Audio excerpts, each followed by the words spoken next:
Quero aqui estar agradecendo o convite da Universidade Federal do ABC. Eu me chamo Carlos Alberto Gonçalves, meu apelido é Crica. Hoje estou como secretário adjunto da Secretaria de Desenvolvimento Econômico de São Bernardo do Campo. Quem estaria coordenando essa mesa era o Jefferson José da Conceição. Ele, por motivos de agenda, está em Brasília, numa agenda com o MIDIC. Essa agenda seria às 11 da manhã, acabou se prolongando às 15, 16 horas, então ele não chegaria a tempo de estar aqui nessa mesa. Mas eu transmito um abraço do Jefferson. Em nome aqui da Prefeitura de São Bernardo, Secretaria de Desenvolvimento Econômico, agradecer o convite para estar aqui nesta mesa. Aliás, uma mesa que é minha origem. Até um ano e pouco atrás, eu era da direção executiva dos sindicatos metalúrgicos do ABC. Então, eu me sinto muito em casa com o tema. E, para mim, também é motivo de orgulho, de honra, estar nessa atividade da Universidade Federal do ABC. Eu acho que é importante ressaltar que esta universidade ela é fruto de uma luta histórica da região do Grande ABC. Esta região, que é talvez o maior polo industrial da América Latina, não ter uma universidade pública é um motivo que levou a várias lutas dos trabalhadores, enfim, da sociedade civil aqui da região do Grande ABC. Então, hoje a gente estar aqui coordenando um debate de tamanha amplitude é motivo de orgulho e de saber que essa luta é positiva. A Universidade Federal do ABC, em torno de 7 anos, é uma das que mais formam engenheiros no Brasil. Então, esse resultado da luta desenvolvido ao longo dos anos, muito importante e que vem dando frutos. Bom, quero chamar aqui meus amigos, companheiros, o João Caires, que é secretário-geral e de Relações Internacionais da Confederação Nacional dos Metalúrgicos, da CUT, trabalhador da Ford.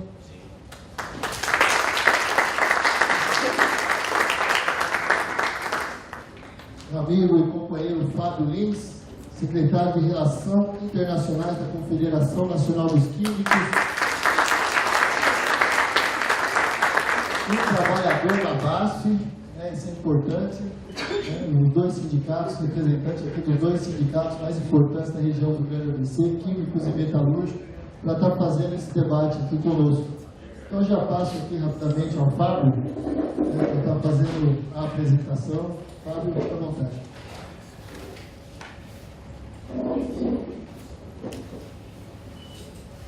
Primeiramente, boa noite a todos os companheiros e companheiras. Quero saudar a mesa aqui, meu companheiro Crica, meu companheiro João, saudar todos e todas, parabenizar a organização dessa conferência, os organizadores que estão trabalhando bastante, e agradecer também pelo convite que foi feito enquanto Ramo Químico para apresentar a nossa experiência de redes sindicais. Eu sou oriundo do Sindicato dos Químicos do ABC, que vai completar agora, dia 8 de outubro, 75 anos de existência, sendo 75 de muita luta, de muita resistência. Nós realizamos um congresso em abril de 2013 com um tema muito importante, tratando do compromisso com o futuro sustentável, a visão e o papel dos trabalhadores.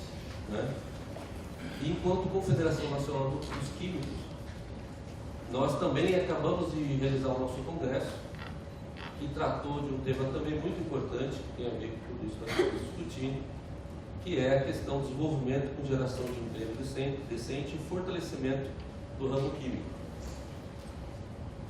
Foi importante perceber, e eu quero destacar isso, que tanto o sindicato de base como a Confederação Nacional do Ramo Químico estão sintonizadas com a política da Central Única dos Trabalhadores, com a política da nossa Federação Internacional, a nossa indústria, o qual o companheiro João Caires, inclusive, é o nosso representante aqui presente, e também está em consonância com a política de valorização da indústria nacional, quando inclusive criamos redes sindicais dos setores da indústria, seja da construção civil, metalúrgico, químicos, têxteis, justamente para discutir e enfrentar esse momento de crise internacional que nos afeta, mas também enfrentar a ofensiva patronal, né? Ou seja, não existe outro caminho a não ser unir forças, unir as estruturas, unir as campanhas para a gente fazer a luta para prevalecer a pauta dos trabalhadores.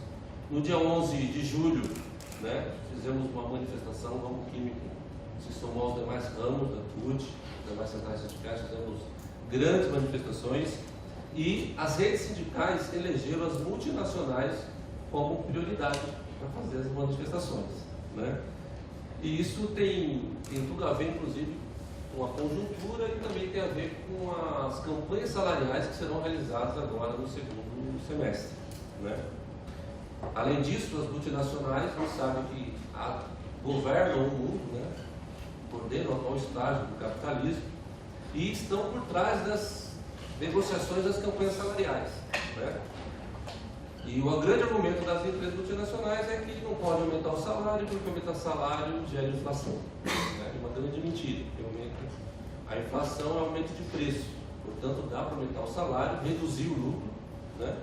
E dá para todo mundo ganhar dinheiro. E isso não deixará nenhuma empresa multinacional menos competitiva, né? Então, não dá para aceitar aumento de lucro em detrimento do ajuste salarial. Estamos fazendo muita luta nesse sentido. E essas multinacionais, a gente pode ver também nesse último período que elas não têm compromisso com o desenvolvimento no Brasil, né? Vocês viram aí a Fiesp, no mês de junho, colocou lá no seu prédio na Paulista uma grande bandeira do Brasil, né? Uma grande demagogia, porque a gente sabe que está orientando as indústrias de ir para o Paraguai, dizendo que lá o salário é mais baixo, menor, dizendo que lá a carga tributária é 10% do PIB. Então, nós queremos fazer essa reflexão, esse debate, qual o papel, né, da indústria e das multinacionais no processo de desenvolvimento brasileiro. O sonho de qualquer jovem é se formar, se capacitar e trabalhar e ter um bom emprego, né? E geralmente as multinacionais com sua campanha de marketing, né, de responsabilidade social, ambiental, atrai muitos jovens que entram nas multinacionais, né, com a expectativa de fazer carreira, de aumentar os seus salários, de ter uma participação dos lucros interessante, né? No entanto, mal sabem que a sua carga horária, o seu patamar de salário, ou mesmo os seus direitos, estão relacionados, dependerão de que local eles vão trabalhar, né? Porque é uma coisa trabalhar na BASF aqui em São Paulo, outra coisa trabalhar na BASF, né, no Nordeste, paga um salário bem menor, produzindo o mesmo produto, por exemplo, tintas, né? Uma outra coisa é você entrar com a expectativa de trabalhar no local, mas ser obrigado, você vê um convite para ser transferido, né? Porque as empresas fazem isso, né? Não se preocupa com a família, a história, onde você mora, você exige que os profissionais trabalhem no outro local, viajem, mal sabem que os seus direitos, né, dependerá se ele continuar sendo um trabalhador direto ou vai ser terceirizado, porque as empresas multinacionais estão terceirizando muito, em vários setores, por exemplo, chega a 5 terceirizados, um efetivo, e 3 terceirizados, um efetivo, sobre o setor petróleo, petroquímico, e a reestruturação produtiva, né, que não sabe se realmente se está entrando numa multinacional que vai ser vendida ou comprada a qualquer momento por outras empresas. E uma questão mais importante, né? Os jovens talvez não tenham a dimensão de que muitas empresas multinacionais não investem o suficiente na questão de saúde e segurança no trabalho, né? Não investem em proteção coletiva porque custa muito caro, né? E vocês, acompanhados pela televisão aí, para não falar mal de outra multinacional, vou falar de onde eu trabalho. O caso da BASF e Shell, né? Que exigiu do sindicato dos químicos unificados, né, da região do Paulínia, de Campinas, uma atuação muito forte. Foram 12 anos de luta e conseguiram, um acordo inédito na justiça de uma indenização milionária, né, das duas multinacionais pagarem aos trabalhadores, às famílias que foram agredidas, né, afetadas pela contaminação não só ambiental, mas também dos trabalhadores e trabalhadoras. É importante destacar essa questão da saúde e segurança porque tudo é importante, emprego, salário, PLR, mas nada mais importante do que saúde, integridade física e mental dos trabalhadores. Né? E a gente sabe que nas multinacionais também existe assédio moral, assédio sexual, e essa condição de saúde não é priorizada, não é tratada como deveria para essas empresas. Nós sabemos que o projeto neoliberal contribuiu muito para essa questão da expansão das multinacionais. E o Brasil está listado como o quarto país que mais recebe investimento estrangeiro direto. Esse é o patamar que o Brasil encontra hoje. É para se comemorar diante da crise, mas também é para ficar atento e olhar dentro de uma outra perspectiva de que de 2004 até junho de 2012, 1.167 empresas brasileiras foram desnacionalizadas. Somente no primeiro semestre de 2012 foram 167 empresas desnacionalizadas, ou seja, um recorde da história do Brasil. Né? E a gente sabe que essa concentração e a centralização de capitais, ela não é positiva para os trabalhadores, porque as empresas elas não se expandem, elas se fundem, se estruturam. Então não é bom para os trabalhadores, não é bom para a economia. Nós fizemos uma reflexão no último período, né, com apoio, inclusive, nossos parceiros internacionais, a Fundação Frederic Ebert, as centrais sindicais de outros países, como a DGB na Alemanha, a FNV na Holanda, a FLC na Europa, nos Estados Unidos. Fizemos uma reflexão de que o seguinte: bom, se as empresas atuam em redes, né, redes de fornecedores, cadeia produtiva, cadeias de distribuição, canais de...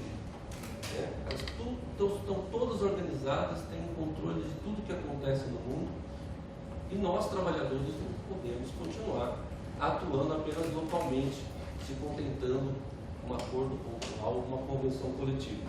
Né? No mundo globalizado, não existe mais essa possibilidade de atuação sindical ser uma boa resposta dos trabalhadores.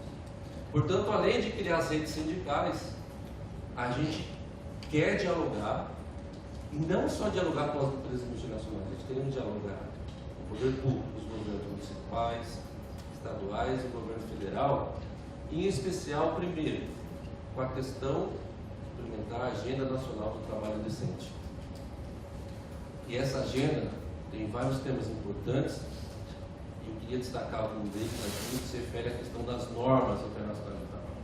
Né? 180 convenções e recomendações que a OIT tem, nós estamos falando de normas, não são de todas as áreas, nós estamos falando de apenas 8 normas que tratam de 4 temas que estão contidos na Declaração de Direitos Fundamentais da OIT. Ou seja, são normas que não precisam ser ratificadas para ter força de lei. Né? Se trata da liberdade sindical, se trata de os trabalhadores poderem se organizar a partir do local do trabalho, se trata da questão da igualdade de oportunidade, do combate a qualquer tipo de discriminação, né? Se trata da questão de promover, inclusive, o outro eixo do Agenda do Trabalho Decente, que é a questão do diálogo social. Né? E a gente quer fazer o diálogo social não só reivindicando o direito à informação, que para nós já é um grande avanço. Né? Direito à informação, quando a gente há poucos anos ficava sabendo, ou ainda fica sabendo que a empresa vai fechar pelos jornais, então você tem um direito à informação, inclusive sobre o risco de um produto que você manuseia, né? Já é um grande avanço. Mas a gente quer o direito à informação, a gente quer o direito à consulta, quer o direito à negociação coletiva. Né? Queremos estar nos espaços de decisão das empresas, queremos criar um sistema democrático das relações de trabalho, como já existe em algumas empresas, por exemplo, da Mercedes-Benz, que conquistou com muita luta esse sistema democrático das relações de trabalho. Né? Queremos fazer parte do conselho de administração das empresas, né? Para a gente ter um processo de ação sindical e não somente a reação sindical. Mas queremos também dialogar, né, sobre a questão dos arranjos produtivos locais, queremos discutir a questão dos fóruns de competitividade, né? Queremos discutir a pauta da classe trabalhadora aqui no Brasil, mas também discutir a implementação da pauta da nossa plataforma laboral das Américas que nós construímos, né? Ou seja, nós queremos expandir esse processo democrático também para os fóruns multilaterais, né, ainda não democratizados. Então, entendemos que atuando em rede, nós contribuiremos para o fortalecimento e para a construção dessa proposta de um novo modelo de desenvolvimento, ou seja, um desenvolvimento que seja sustentável do ponto de vista econômico, social e ambiental, e que de fato seja radicalmente democrático, se refere à distribuição de renda, mas também democrático no processo de garantir a participação social, né? A participação dos trabalhadores nos espaços de poder, nos espaços de decisão, né? Ou seja, para diminuir a distância entre ricos e pobres, né? A gente viu que o capitalismo deu certo somente para uma pequena parte da população mundial e a gente precisa criar mecanismos para distribuir essa riqueza que foi acumulada. E a gente tem proposta para isso, né? Fazer não só a reforma tributária no Brasil, mas em outros países da região, né? Então, uma reforma tributária que seja progressiva para taxar esses lucros exorbitantes dessas empresas multinacionais. E eu gostaria de dar um dado aqui para vocês, que não é tão novo, mas nosso companheiro José Drummond, nosso papai Smurf, que está ali sempre relembra da gente, que desde 2007, em 2007 as Nações Unidas publicou um dado de que os 100 maiores patrimônios do mundo, dos 100 maiores patrimônios do mundo, 52 eram multinacionais, 48 eram países. Vejam só, a maioria já constituída de empresas multinacionais.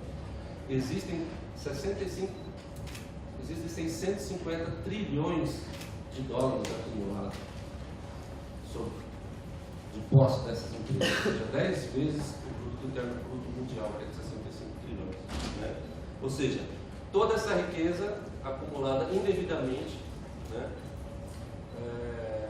se apropriada indevidamente, inclusive fruto, muitas vezes, de investimentos públicos em ciência e tecnologia, né? E esse desenvolvimento, essa produtividade não veio, por exemplo, com o mínimo que seria a redução da jornada de trabalho. Né? Em muitos países, inclusive, a jornada de trabalho é 48 horas semanais aqui na América Latina. Né? Portanto, a gente não pode permitir que as multinacionais mercantilizem a proteção social, como já o fez em vários países. Né? Então, para a gente ter saúde pública, educação, a gente quer ter transporte público, a gente quer ter segurança pública, a gente não pode permitir que as empresas passem esse processo de campanha de convencimento de que não funciona, o SUS, a educação pública não presta, né? Ou seja, nós queremos que as multinacionais parem de utilizar o Estado, parem de discursar que querem o Estado mínimo, mas na época de crise se apropriam dos recursos públicos para não só evitar a sua falência, mas também em outros momentos para se expandirem. Né? Pior do que isso, utilizam esses recursos sem nenhuma contrapartida social, não tem nenhuma responsabilidade de usar esses recursos para preservar o meio ambiente. Né? Então, no caso das multinacionais brasileiras, para encerrar aqui, né? No caso das multinacionais brasileiras, nós temos dois casos emblemáticos que a gente gostaria de citar. Por exemplo, a empresa Vale foi a que mais se beneficiou de recursos públicos, utilizando o recurso do Banco Nacional de Desenvolvimento Econômico. Tá? E em 2008, né, foi a primeira empresa a anunciar 2 mil demissões. A crise nem tinha chegado no Brasil, né? Estava pipocando lá nos Estados Unidos e era para acalmar os acionistas, já anunciou a demissão dos trabalhadores, simplesmente como uma ação irresponsável, né? Desrespeitando a sociedade brasileira, deixou inclusive o Lula muito puto da época. Né? E o outro caso emblemático é a questão da Braskem, né, do grupo Odebrecht. Né? Nós temos aqui, inclusive, o companheiro Chicão, dirigente sindical dos químicos ABC, juntamente com o Drummond. Na época que eu entrei na diretoria, em 97, fez muita luta por esse grupo. E a Braskem é fruto de um modelo de desenvolvimentismo que ignorou o movimento sindical brasileiro. Né? Ou seja, se for pegar mais a questão histórica, a Odebrecht ela surgiu e cresceu prestando serviço para a ditadura militar, né? Fazendo obras faraônicas, endividando o Brasil e que gerou inclusive endividamento externo e fez com que a década de 80 fosse perdida. No caso da Braskem, ela surge com as privatizações do Fernando Henrique Cardoso, mas ela se consolida com o processo de reestruturação do setor petroquímico, né? E também, novamente, financiado pelo BNDES e pela Petrobras. Né? Então, parece que a indústria é uma indústria de base, ela afeta toda a cadeia produtiva, né? Ela afeta a economia porque ela monopoliza, né, o setor, impõe os preços e isso afeta diretamente a cadeia produtiva, as empresas que dependem dessas matérias-primas. Né? Muitas vezes tem que fazer processo de importação de matéria-prima, portanto exportando emprego, né? E ficam refém. Então, ninguém quer baixar o lucro, ninguém quer baixar a taxa de lucro, então fica esse dilema, né? Ou seja, a competitividade inviabiliza o desenvolvimento sustentável no Brasil. Então, por fim, a política de redes sindicais, a gente tem debatido muito, tem uma parceria muito forte entre CNQ e CNM, o João pode falar melhor do que eu sobre isso.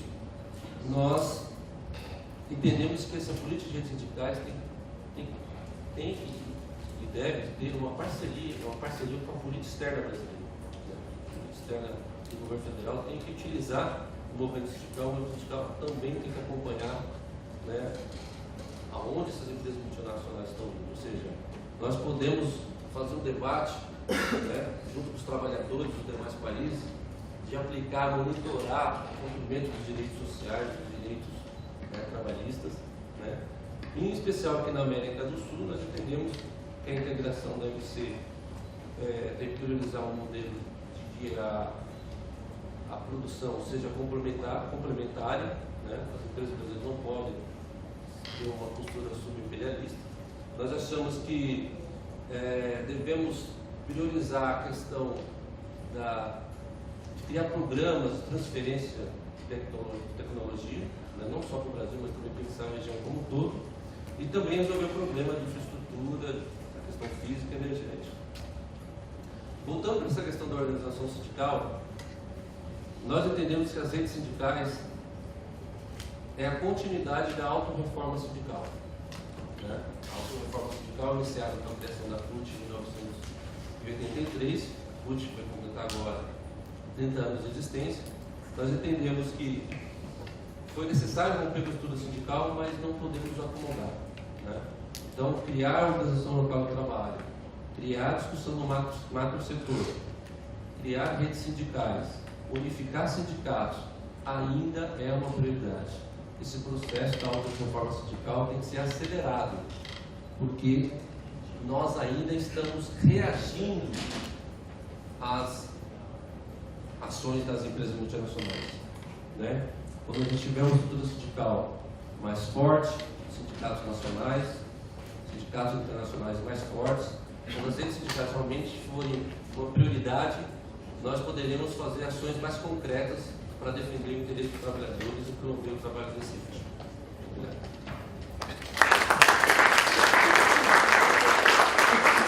Obrigado, Ricardo. O foi britânico, em cerca de 20 minutos, fez aqui essa bela exposição. Só para a gente combinar aqui a questão desse debate, né? Depois das falas, a gente vai abrir para perguntas. Mas também, né, com duas formas de perguntas. Uma é direta no microfone, a outra, quem quiser fazer pergunta por escrito, Aí é só levantar a mão, pedir para o pessoal ali que eles levam para vocês as questões aí. Tá bem? Mas, de qualquer maneira, depois a gente vai estar abrindo para o debate. Antes de falar aqui, passar para o João, vou me intrometer no tema aqui, Fábio. Nós estamos, entre as várias ações das secretarias, organizando a partir dos arranjos produtivos local. Né? Um deles de ferramentaria. E aí o setor de ferramentaria no Brasil, em comparação com a Ásia, perde no preço e perde no prazo. E aí a gente foi fazer um diagnóstico, perdendo no preço e perdendo no prazo. Mesmo assim, as ferramentarias no Brasil têm quase 3 vezes mais lucro que as ferramentarias asiáticas. Então, a questão do lucro tem que estar na pauta também. João? Alô, está ouvindo bem? Ouvindo? Não, deixa eu pegar o...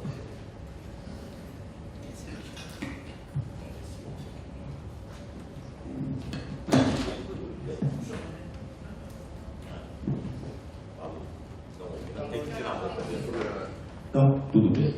Então, boa noite. Eu queria muito saudar aqui a mesa, né? Nosso companheiro Carlos Alberto, o Crica, mais famoso Crica, nosso secretário adjunto aqui na Prefeitura de São Bernardo, secretário de Desenvolvimento Econômico, o Fábio Lins, né? Companheiro de Relações Internacionais da CNQ. Quero saudar também o professor Jorge, ele estava aqui agora há pouco, que teve uma participação muito importante no início da minha militância sindical. Eu nem fazia parte da direção do sindicato, mas ele veio para o Brasil na época com o TAI, que era uma ONG, né? Troca de informações sobre multinacional, e tem muito a ver com o que a gente está discutindo aqui sobre redes sindicais, né? E outra coisa que eu queria falar, mas antes saudar também a Tina e a Valdeli da FES, companheiro do MOL, a Flávia, que trabalhou com a gente, agora está aqui representando a DGB, né?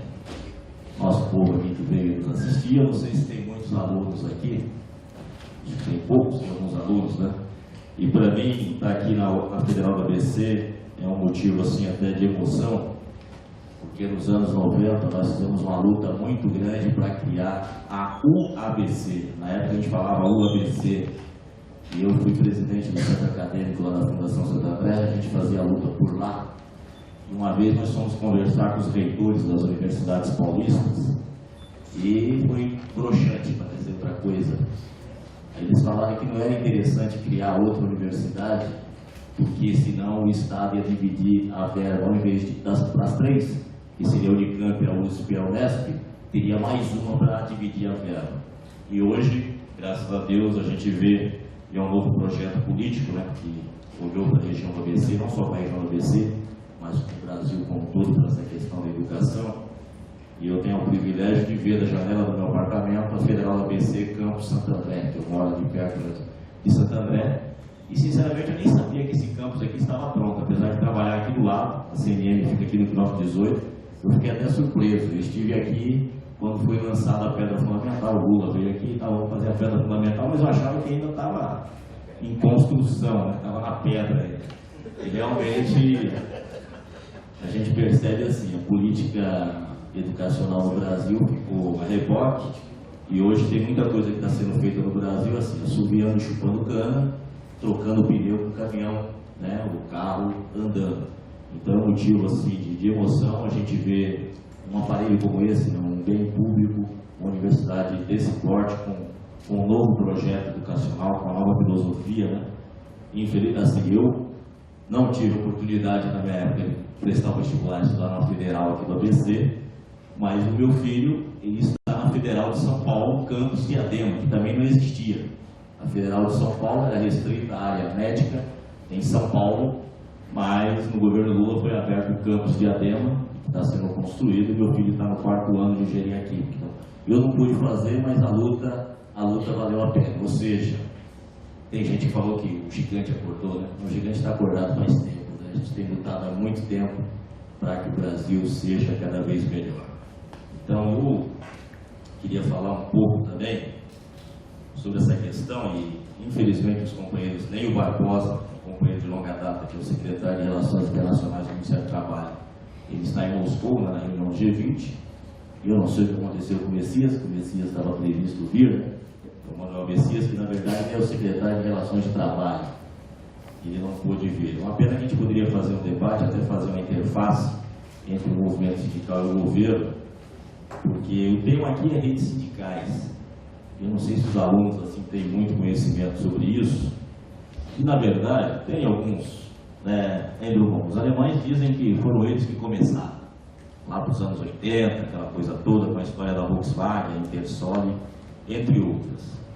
Eu brinco que meu pai, que foi trabalhador na Ford, depois se aposentou na Mercedes, ele dizia o seguinte, Europa, naquela cerca que divide a gente lá, que eu sou da Ford e o Europa da Mercedes, meu pai chegava lá com o olerite dele, boletim de pagamento, e trocava, tirava a cópia, trocava com o trabalhador da Mercedes, para ver qual era a diferença salarial, os benefícios que tinha na Mercedes e que tinha na Ford.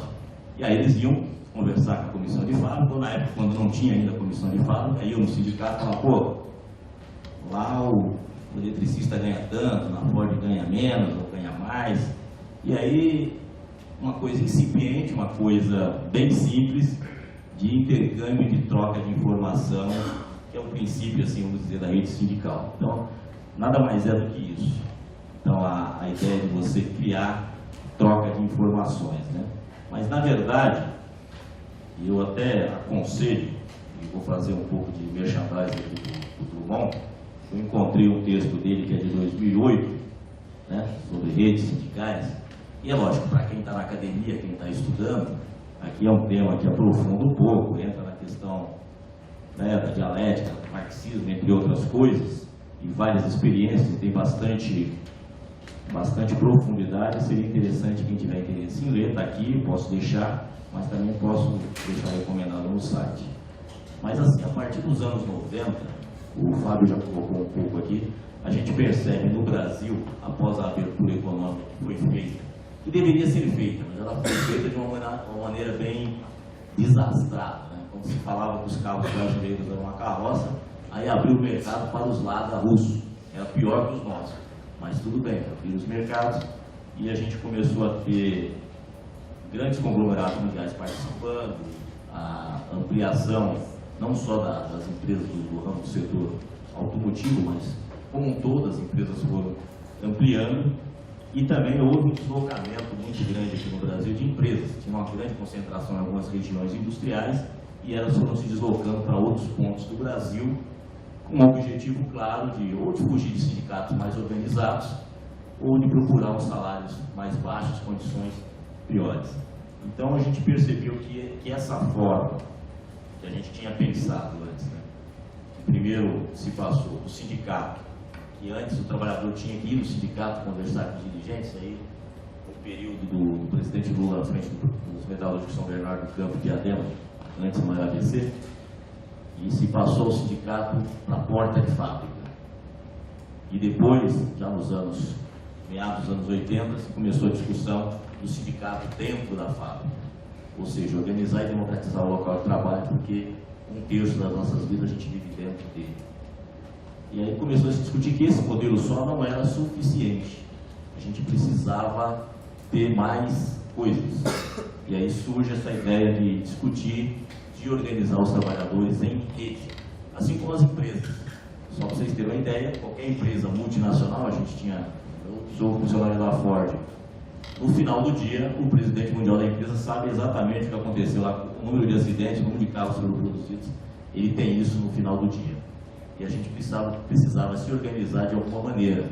E uma das maneiras foi essa ideia de criar as redes sindicais, se usando também de instrumentos como o mapeamento da produção, saber o que a empresa produz, quem são os seus principais fornecedores, para que a gente pudesse, de alguma maneira, trocar essas informações e fazer a luta. E uma outra coisa, do ponto de vista da organização, é fazer a análise comparativa dos benefícios. Então, quando a gente começou a se organizar, os trabalhadores vinham. A primeira coisa que vem do trabalhador que mais toca é o bolso. Então, eles vinham com a história querendo saber quanto que cada um ganhava em cada fábrica e iam se organizando. Então, para ser mais prático, né, a gente teve vários exemplos, né? E a nossa confederação, a CNMCUT, ela hoje ela coordena em torno de 30 redes sindicais, mas que a gente coordena são 20. Dentro do universo de milhares de empresas multinacionais brasileiras e estrangeiras, é muito pouco, mas isso tem dado um efeito muito prático e rápido, né? Nós temos vários exemplos. Eu vou citar um exemplo que eu achei muito interessante, não porque é da empresa que eu trabalho, mas é porque é uma empresa que no início ninguém acreditava, até porque seria de origem capital americano. E a gente sabe que o capital americano não tem a mesma visão que as empresas de capital alemão, onde tem a questão da cogestão, onde tem a questão de você colocar o trabalhador no board da empresa, fazer parte disso na Alemanha e na Europa. Então nós começamos isso em 2004, um encontro já com o apoio da CNM à época e também do TAI, o TAI agora com o Sérgio Bertoni, não mais com o professor Jorge, e fomos fazendo os encontros e fizemos um encontro internacional em 2005, trazendo várias pessoas, e desse encontro teve um fruto muito importante, que foi a questão da Ford na Rússia.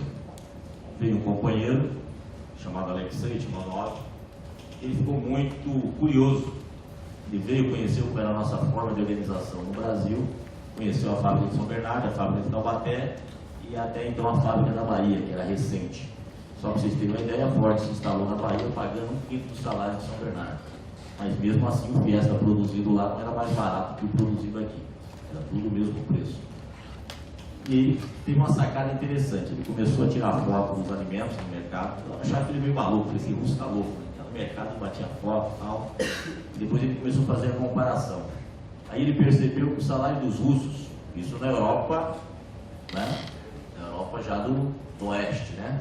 Não do lado mais pobre da Rússia, não, do lado rico da Rússia, que é o lado de São Petersburgo, uma cidade chamada, não vou falar, Sverdlovsk, que é um nome meio impronunciável para nós.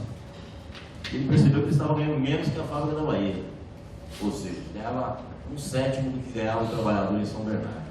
Ele ficou super revoltado.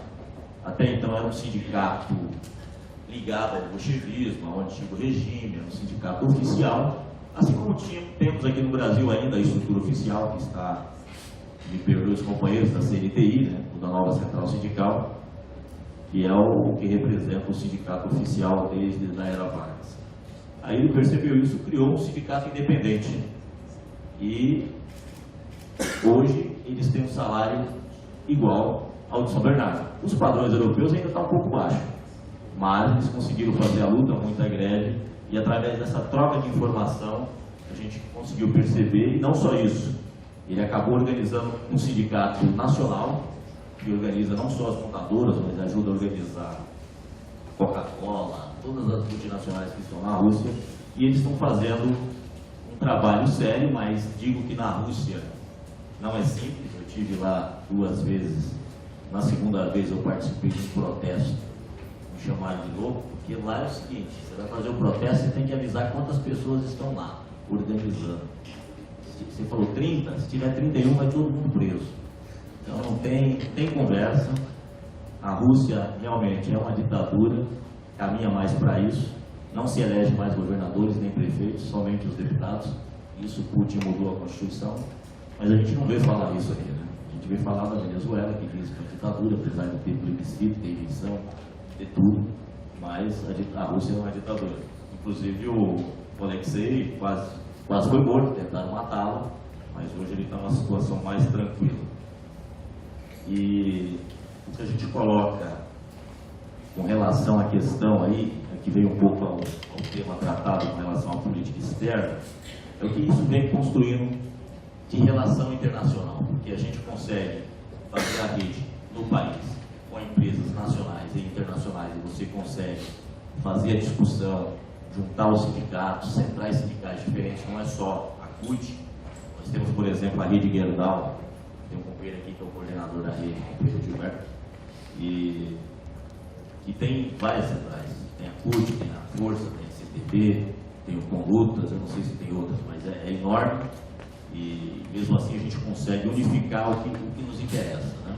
O que nos une, a gente amplifica. As diferenças ideológicas não nos deixam no segundo plano, no patamar superior. E o que a gente conseguiu com isso, do ponto de vista internacional?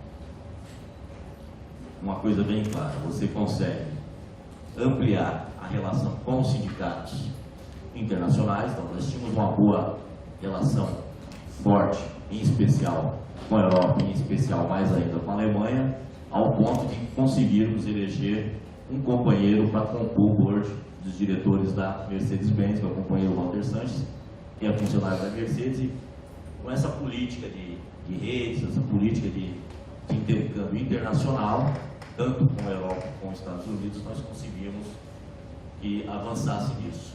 Uma outra coisa, o secretário adjunto da Industrial. A Industrial, para quem não sabe, que não foi bem explicado aqui, né, Flávio? A Industrial é uma junção de 3 federações mundiais: Federação dos Metalúrgicos, que se chamava FITIM, ou a IMF Metal em inglês, que era a Internacional Metalúrgica, a ICEM, que é a Internacional dos Químicos, e a Internacional do Vestuário e Couro e Calçado. Então, juntamos as 3 numa só federação, uma federação de 3 indústrias. Ficaram aí faltando a BWI e a da alimentação, a BWI é da construção civil, e ficou faltando a da alimentação, para juntar todos os 5 ramos da indústria numa única federação. Mas temos bons contatos. Então, dentro disso, a gente tem trabalhado bastante, e isso tem influenciado não só na questão sindical. Nós temos também a questão da relação com os sindicatos. E você, por exemplo, temos o sindicato da Suécia, o companheiro que era o secretário-geral, presidente do sindicato dos metalúrgicos da Suécia, hoje ele é o presidente do Partido Social Democrata Sueco. Provavelmente será, tudo caminha para ser, o novo primeiro-ministro da Suécia. E o companheiro nosso é algo que, do ponto de vista das relações internacionais, a gente consegue ampliar. E um outro foco dentro desse tema dos últimos 10 anos é ampliar a questão da relação sul-sul. Então, nós temos aqui fortalecido a questão da nossa região, ao ponto de fazermos algo que os gringos estão engolindo até hoje, o Congresso de Fundação da Industrial, onde nós metalúrgicos tínhamos 15% de representação e os europeus queriam que nós ficássemos com 10%. Ou seja, se ficássemos com 10% de representação, seria simplesmente Brasil e Argentina. Os demais países da região não teriam cargo de representação no Comitê Executivo da Industrial. Fizemos uma grande briga, saímos do Congresso, voltamos e conseguimos manter os 15%. E também a dificuldade de você fazer uma boa relação com os nossos irmãos argentinos. A gente está junto, mas ao mesmo tempo não queriam ficar menor que o Brasil, apesar de ser menores. Eles queriam manter os 3 cargos que eles tinham, e nós também tínhamos 3 cargos, mas eles tinham que diminuir. E dentro da discussão de gênero, que é algo que a gente faz com muita veemência dentro da nossa confederação, da nossa central, falamos, tudo bem, a gente pode ficar com 3 desde que seja uma mulher. Como eles não tinham mulher, ficaram com 2. Então, nós ficamos uma companheira da Costa Rica e tivemos a oportunidade de ampliar a delegação do ponto de vista da regionalidade e do ponto de vista da questão de gênero também. Então, e dentro dessa discussão sul-sul, não só fortalecer aqui a relação com os latinos, porque precisamos e muito fortalecer o movimento sindical latino-americano, porque temos dificuldades tremendas. Eu não sei se vocês conhecem como funciona o sindicalismo no México, é muito complicado. Na verdade, eles usam um termo lá chamado contratos de proteção. Sempre que se cria uma empresa, se cria o sindicato através de advogados. Por isso tem um advogado que brinca comigo e fala que advogado vai para o céu. Cadê? Tudo bem. E é uma forma, o termo contrato de proteção é aquele termo que vem na máfia mesmo. É um negócio mafioso, e os sindicatos são muito pró-empresa. E os sindicatos independentes sofrem terrivelmente. Morte, ameaça, aquela coisa toda, que é algo que está vinculado à Central de Trabalhadores Mexicanos, CTM, e o PRI, que é o Partido Republicano Institucional deles. Aí temos a América Central, é terrível, além de ser muito pulverizada. Por exemplo, a Guatemala é o lugar que se mata mais sindicalista no mundo. proporcionalmente maior até que a Colômbia, e falando em Colômbia é outro problema, né? Onde se mata muitos sindicalistas, e agora nós estamos fazendo um trabalho muito forte de organizar e fortalecer os sindicatos através de um projeto lá, estamos ajudando a financiar, e temos a dificuldade, por exemplo, no Chile, que na época da ditadura de Allende, eles fizeram uma nova legislação sindical, que no Brasil já é complicado, no Chile é muito pior. Você cria, por exemplo, se aqui uma empresa, uma montadora que tem sindicato nos metalúrgicos, mas tem sindicato da secretária, tem sindicato desse, sindicato daquele, sindicato que nunca aparece na porta de fábrica, no Chile, com 10 pessoas, você cria um sindicato. Aí você pode criar o sindicato 1 da Ford, o sindicato 2 da Ford, o sindicato 3 da Ford. Você cria vários sindicatos, você pulveriza e acaba prejudicando a luta. Então é com tudo isso que a gente tem que ir trabalhando. E o nosso foco agora é em relação à África, em especial com os países de língua portuguesa, apesar de termos uma boa relação com a África do Sul, temos uma relação muito forte com os sindicatos metalúrgicos da África do Sul, e mais recentemente fizemos um curso de formação de capacitação de mulheres metalúrgicas em Moçambique, um curso que foi uma parceria entre nós da CNN com o pessoal da Industrial e também com o Canadá, que é o Canadian Outworks, que é o sindicato metalúrgico que representa as montadoras lá no Canadá. Então, dentro dessa ótica, a gente tem avançado bastante e construído as relações internacionais do ponto de vista sindical e também do ponto de vista tentando se alinhar um pouco com essa política que nós concordamos, que foi essa política dos últimos 10 anos, que alguns criticam, lógico, e que nós entendemos que está correta, que ampliou bastante do ponto de vista a nossa relação. E o que sobrou para nós no Brasil nesses últimos 10 anos, do ponto de vista sindical, é uma responsabilidade muito grande.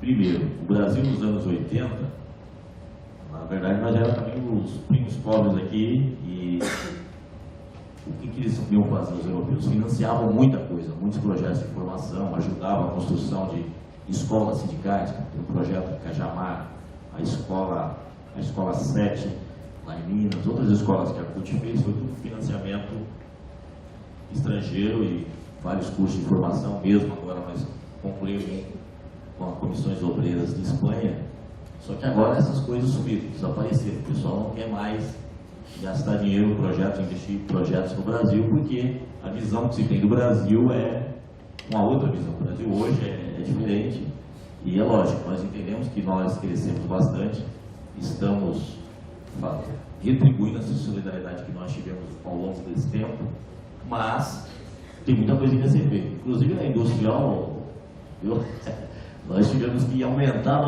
nossa cota de pagamento. Eles queriam aumentar mais ainda, nós não concordamos, porque eles têm um critério lá sobre PIB. Como o PIB do Brasil foi crescendo muito, chegou a quinta economia, entre a sexta e a quinta economia, eles queriam que a gente pagasse mais. Então, não dá para a gente pagar mais, porque tudo bem, o PIB cresceu, mas a nossa legislação sindical ainda não está bem resolvida. Nós não temos de fato ainda a liberdade e autonomia sindical como deveria ser feita. Tem muita coisa a ser feita no Brasil ainda. E, do ponto de vista da nossa política, de se fortalecer desde a base e até chegar aos órgãos internacionais, é porque nós entendemos isso. Temos que ter organização do local de trabalho para democratizar o local de trabalho, para fazer discussão, porque é lá que o trabalhador vive. E a gente entende que, eu penso particularmente isso, só tem duas formas, pode ter outras, de se fazer a distribuição de renda. Primeiro, é com um governo que pense assim, o governo pode fazer distribuição de renda. E outro que pode fazer distribuição de renda é sindicatos fortes. Sem sindicatos fortes, a gente não tem uma sociedade mais justa e mais igualitária. E a gente pode pegar aí o exemplo dos nórdicos, que eram países miseráveis, e com o fortalecimento dos sindicatos e também da social-democracia, eles conseguiram criar uma sociedade mais justa, mais igualitária. E a gente pode colocar isso aqui, eu até queria colocar aquela foto, que a gente vê muito debate hoje, e essa foto aqui é do Tuca Vieira, eu vou dar o crédito para ele. Essa foto aqui, essa foto aqui foi tirada acho que em 2002 para a Folha de São Paulo. O fotógrafo chamado Tuca Vieira. Eu não o conheço. E não é montagem não, essa foto é real. E aí demonstra que em 502 anos de governo dessa burguesia nossa, o que eles criaram foi isso. Um país totalmente excludente, uma sociedade bem desigual, onde nós temos aqui o bairro do Morumbi, a favela Paraisópolis. É lógico que os muito ricos não moram aqui nesse prédio, mas é um cara que está muito bem de vida. Tem em sua sacada tem uma piscininha, tem quadra de tênis, entre outras coisas, e do lado você tem um muro aqui que separa o prédio, você tem uma enorme favela. Alguns europeus olham isso e falam, como é que vocês conseguem conviver com isso? E a gente vai vendo essas coisas e vai acostumando, né? Vai acostumando achando que isso é normal. Então a gente não pode se acostumar com essas coisas. O Brasil deu uma melhorada nos últimos anos, mas a gente percebe que tem muito ainda a ser feito. É só a gente passar ali na Vila Prudente, a gente vê aquela favela enorme, aqui próximo mesmo nós temos uma grande favela. Eu acho que não é em 10 anos que a gente resolve isso. Tem que ser uma política mais ousada, mas são muito tempo ainda e a gente precisa fortalecer o movimento sindical para que possa, de fato, lutar para que os salários no Brasil sejam decentes, elevados, não apenas, né, para sustentar o governo. Então é isso. Então eu agradeço aqui, basicamente era isso. Na verdade eu tinha uma apresentação para fazer, mas eu cometi o erro, porque eu fiz num sistema chamado Prezi, não sei se vocês conhecem, e ele não funciona, tem que baixar o programa, eu que cheguei aqui não tinha. Então desculpe por isso e obrigado.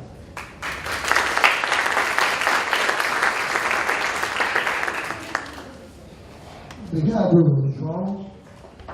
Quero aqui estar abrindo para... A gente pode fazer um bloco aí de 5 questões, né? Não chegou nenhuma por escrito, mas antes, né, provocar aqui o João e o Fábio.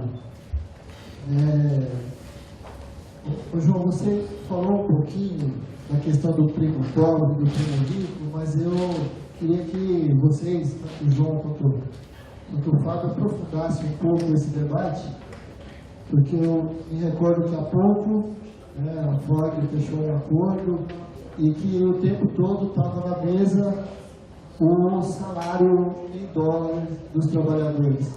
Como que é essa relação hoje?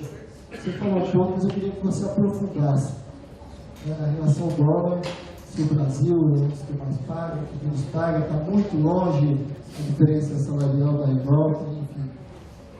E um outro tema que eu gostaria que vocês aprofundassem, tem os acordos macros, mas como isso reproduz na cadeia produtiva, né? É só, por exemplo, com a Ford, com a Basf, ou também ele chega nos fornecedores dessas indústrias, né? O companheiro pediu a palavra, eu peço para se apresentar. Alô.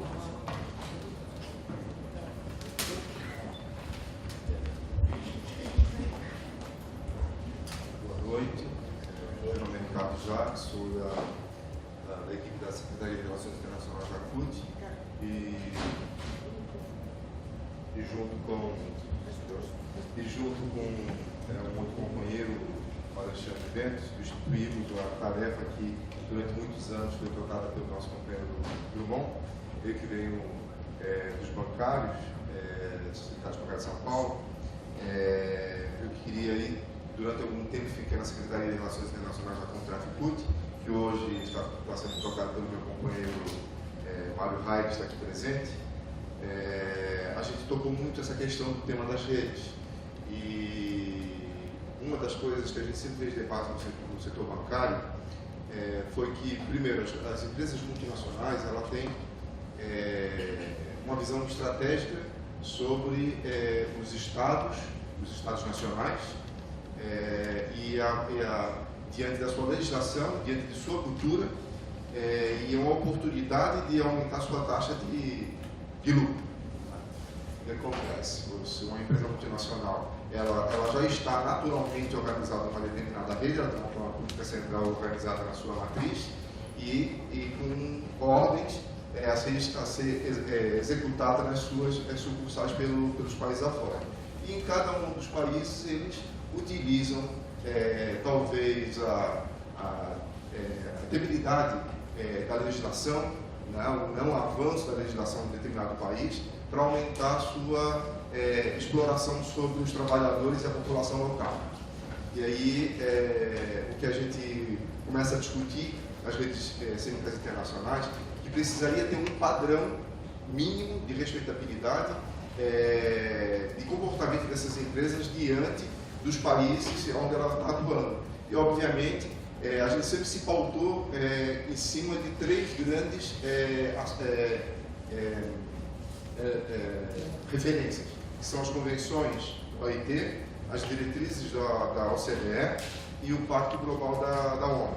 Tá? São 3 grandes princípios que a gente se pauta para discutir com a empresa a verdadeira responsabilidade social que ela deve ter quando ela chega num determinado país. Porque o país pode não ser signatário a uma determinada convenção da OIT, mas ela, por um princípio, ela deveria estar respeitando aquele direito básico fundamental do trabalhador. E as redes sindicais nada mais são que trocar essas experiências de um país para outro entre os trabalhadores, já que a rede está totalmente conectada em rede já, na sua forma de gestão, e buscar garantir esses direitos básicos. A gente trabalha, no primeiro momento, em rede, sobre essas questões mais básicas do direito fundamental. E, obviamente, a gente quer chegar a um patamar de discutir também o poder de compra do salário, né, da produção que faz um trabalhador equivalente de um país para outro, e o poder de compra que o salário dele tem num país e em outro país também. Queremos chegar a esse patamar, mas a gente sabe que para chegar a esse patamar a gente precisa primeiro organizar e ter os direitos fundamentais garantidos para os trabalhadores de forma mundialmente falando. E a gente sabe também que isso é uma característica internacional. A gente vê também que as coisas não são diferenciadas também dentro do próprio país. E aí a necessidade das redes de empresas multinacionais também dentro do país, porque a gente está em distintas regiões do país, uma determinada empresa multinacional, com todas distintas, e com contratos de trabalho totalmente diferenciados, explorando trabalhadores de uma região em relação a outra, assim, de uma forma descarada. Né? Então, dentro do mesmo país, com a mesma cultura, com a mesma legislação, com a mesma cultura, digamos, cultura social, com a mesma legislação, mas fazendo uma exploração também. Então, eles também se aproveitam da falta de organização, às vezes, em uma determinada região do país, para poder explorar ainda mais os trabalhadores.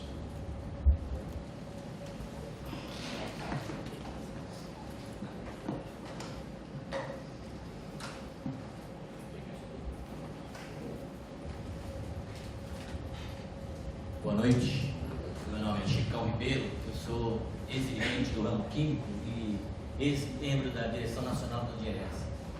Primeira coisa que eu queria constatar aqui é que como é bonito aquela teoria do Darwin, né, da evolução da espécie. Porque o Drummond era meu professor no Sindicato dos Químicos, né? E eu fui professor do Fábio Lins, você vê como é que é, né? A progressividade, né? Não digo que está mais bonito, mas... né? Bom, eu vim aqui estar falando pelo seguinte, essa questão das multinacionais, das transnacionais, das redes, é uma coisa que sempre me apaixonou na minha vida sindical, na minha militância sindical. O Fábio estava lembrando aqui uma coisa interessante, o Sindicato Químico está fazendo 75 anos, bem lembrado, né? Só que esse ano a gente comemora também um aniversário muito importante, que muitas vezes, e até que eu estou falando isso aqui hoje, que eu estou incentivado pelas falas que eu ouvi aí dos nossos companheiros embaixadores, chanceleres e os professores das faculdades, que falou que o movimento sindical e, inclusive, os acadêmicos têm que voltar a ler os velhos textos, principalmente na nossa militância e nossa vida no movimento sindical, nos movimentos sociais. E ele citou o companheiro Vicentini, professor da Universidade Federal do Rio de Janeiro, e falou que leu Marx. E esse ano, simplesmente, fazem 165 anos que o Manifesto Comunista foi escrito. E no final do Manifesto Comunista está bem escrito: trabalhadores do mundo unidos. Essa questão das redes multinacionais, eu que viajei muito para fora também, uma coisa a gente precisa deixar bem claro: quando a gente se reúne e se organiza em redes, é porque o capital, primeiro, não tem pátria, não tem alma, não tem nada. Então, quando as multinacionais elas vão para outros países, não vem aqui por causa para desenvolver o Brasil, a questão da nossa terra maravilhosa e exótica, é porque vem atrás de salário baixo, na época, em outros países, de legislação ambiental, na época, bem mais, menos rigorosa que nos países desenvolvidos e outras questões mais. Então, essas multinacionais, é preciso, o movimento sindical e a CUT, principalmente, tem feito isso muito bem ao longo dos seus 30 anos, e porque, além de a gente precisar da solidariedade internacional, a gente prestar solidariedade internacional para os demais sindicatos. Não, eu acho que essa questão das redes, a principal movimentação e a mobilização tem que ser isso: mapear e melhorar a vida dos trabalhadores a nível mundial. Eu estou colocando essas questões porque foi colocado aqui uma interessante, quando a gente coloca nos outros países a questão dos assassinatos dos dirigentes sindicais. Agora tem dois tipos de assassinato: o assassinato físico e o assassinato ideológico, o assassinato político. Porque quando você não tem liberdade e autonomia sindical, você tem crimes contra a organização sindical nos mais variadas categorias. Eu sou vítima, por exemplo, de um assassinato político. A Braskem, o Grupo União, o Grupo Odebrecht, nunca deixou de ter organização sindical de fato. Eu fiquei assim, muitos anos que eu estou afastado da organização sindical, eu tenho feito mais consultoria na área de saúde do trabalhador, mas assim, eu fiquei muito contente quando soube que os químicos conseguiram fazer uma rede na Braskem, que é uma empresa que demitiu trabalhadores, matou gente contaminada de benzeno. Eu fui da Comissão Nacional dos Trabalhadores de Benzeno na década de 90. Então eu sei aonde que a roda pega. Eu sei como é que a Sobe se instalou aqui em Rio Grande do Sul em 1941. O Drummond sabe melhor ainda, entendeu? A antiga Eletrocloro. E a gente sabe como é que essa... A gente lembra de uma coisa das multinacionais petroquímicas e químicas na década de 90 que se chama Responsible Care. O que era isso? Lembra? Atuação responsável. Depois que eles mataram 1.500 pessoas, a União Carbide em Bhopal, na Índia, Minamata, no Japão, contaminação do mercúrio, e por aí vai. Então essa questão das redes é uma questão super importante, dessa questão de uma certa, vamos dizer assim, uma polícia sindical a nível mundial, para discutir a remuneração capital e trabalho e para discutir o que realmente interessa, que é realmente o trabalhador, primeiro, ser bem pago, ser bem remunerado, primeiro, estar vivo depois que sair do trabalho. Obrigado.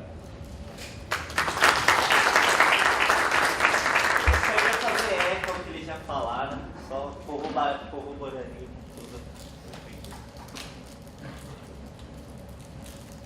Não tendo... Por favor. Não, queria que levantar.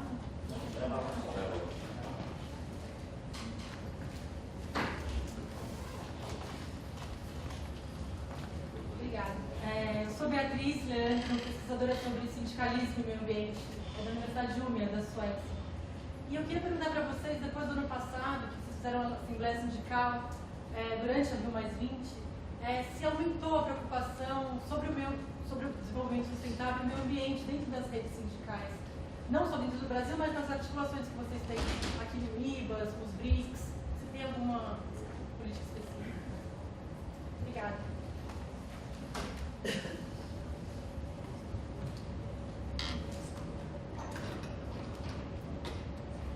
Mais alguém? Passo aqui para o Fábio, depois o João.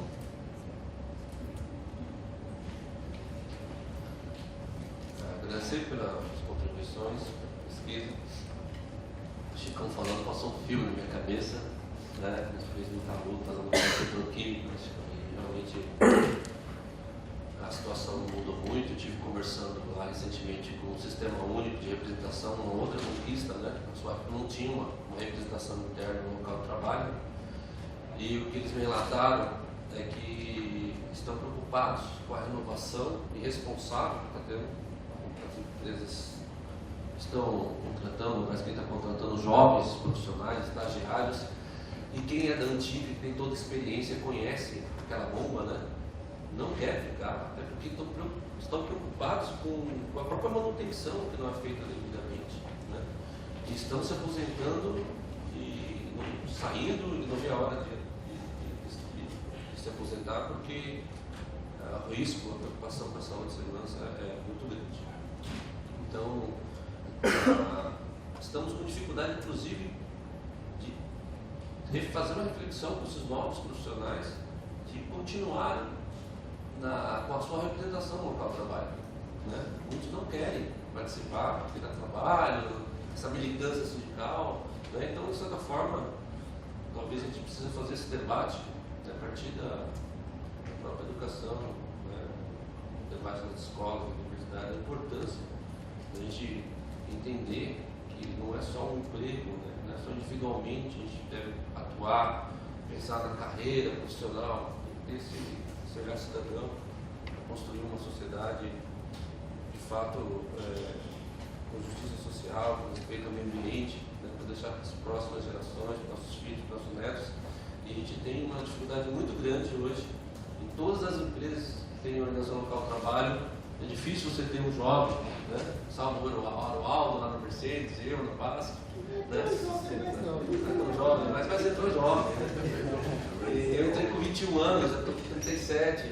Então é difícil porque realmente tem a expectativa do plano solo, né? Ou seja, o inimigo maior hoje é invisível, né? A gente enfrentou a ditadura militar, a gente enfrenta os patrões, a direita, o BIG, que é o partido da imprensa golpista, mas o maior inimigo está dentro da gente, dentro das nossas casas, que é a pregação do individualismo, né? Ou seja, acabando com o sentimento de solidariedade de classe.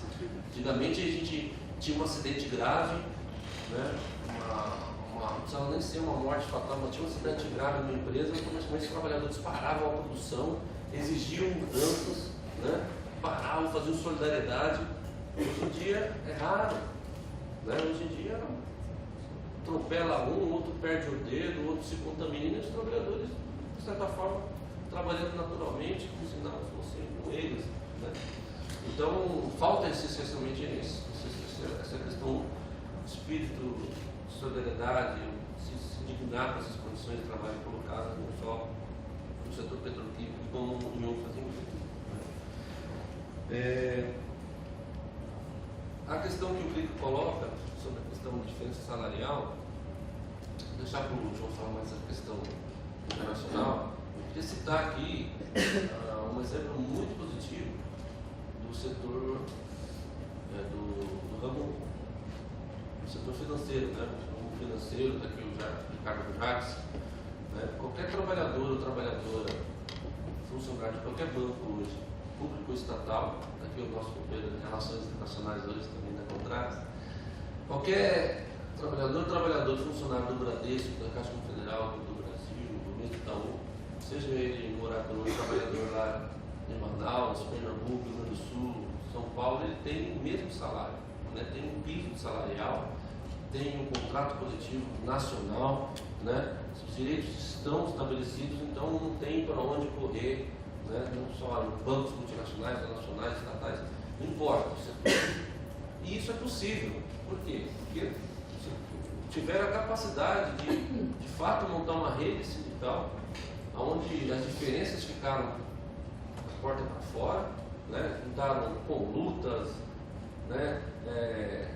Intersindical, força sindical, CUT, né? E negociar um contrato coletivo nacional. Então, por que outras categorias não fizeram? Né? Tem que continuar assistindo porque é possível. Não podemos priorizar as nossas diferenças, né? Temos que pensar no caso trabalhador de cada categoria. Então, a saída a curto prazo, para pensando num plano de igualar o salário da região, justamente fortalecer as redes sindicais e exigir uma negociação a nível nacional. Temos algumas experiências já no ramo químico de negociações nacionais voltadas para a participação dos grupos, que é um tema também polêmico, né? Geralmente esse acordo de participação dos grupos vem acompanhado com metas, muitas vezes inatingíveis. A gente fez uma luta muito grande para tirar metas vinculadas à saúde e segurança, né? Acidentes, não existe. Tivemos 6 acidentes no ano passado, né? Esse ano agora a meta é 3. Concordando com ter 3 acidentes, então a tolerância zero para o acidente, tem que fazer um processo de prevenção, de campanha de conscientização, né? Não é um caminho achar que negociar por participação de grupos é suficiente, né? Vamos igualar a jornada de trabalho, vamos igualar os benefícios, todas as condições, né? Sobre os acordos marcos globais, eu queria fazer uma autocrítica, né, enquanto ramo químico, de que os acordos negociados no ramo químico a nível internacional, com as multinacionais brasileiras, não seguiu os nossos princípios cultistas. Como é que você faz um acordo? Antes de você ir para a negociação, você consulta a base, consulta com os trabalhadores e trabalhadoras qualquer pauta. O que está pegando, o que é peritário, tá? Que cláusula nós temos nesse acordo? Você vai para a negociação e antes de assinar um acordo, você submete esse acordo numa assembleia, você consulta novamente os trabalhadores. Né? Geralmente os acordos globais, temos que reconhecer que são avanços, né? Tem cláusulas interessantes, temos que também só tem. Nem que você pôr 500, 600% de imposto, ele vai custar 200 pau. Mas tem brasileiro que paga 200 mil, 130 mil no Camaro, que é um carro comum nos Estados Unidos, um carro esportivo. Mas o cara paga. E eles já chegaram a dizer que não. Por que o carro é caro no Brasil? É caro porque o povo paga. Se não pagasse, eles vendiam mais barato. Então tem a questão da taxa de lucro e algo que a gente está para conversar também com o Ministério da Fazenda, que é sobre a questão da evasão de divisas no limite da legalidade que as empresas têm feito aí. Algumas triangulações, Brasil, Europa, Estados Unidos, para além do lucro que eles já levam, levar mais ainda e depois tentar justificar, dizendo que as empresas aqui não estão dando lucro, ou o lucro que eles querem, mas na verdade está aí dando, e a gente precisa criar mecanismos que denunciem isso, né? E dentro da ótica capitalista, é isso mesmo, as empresas vão ter que fazer o que elas sempre fizeram, o papel delas, e nós vamos ter que fazer o nosso, não adianta ficar esperando muita coisa. Eu acho que tem algumas empresas que avançou muito a questão do diálogo social, tem essa questão dos acordos marcos, que eu vejo como um bom negócio, porque tem algumas empresas que cumprem mesmo que você se utiliza desses mecanismos até para paralisar a fábrica. Nós já utilizamos de outros mecanismos internos de política que as empresas tentam fazer, de implantar de segurança ou de segurança, que às vezes a gente usa contra ela, ela tem que acatar porque ela assinou e respeitou, né? Eu dou o exemplo do acordo marco que nós assinamos com a Ford em nível mundial.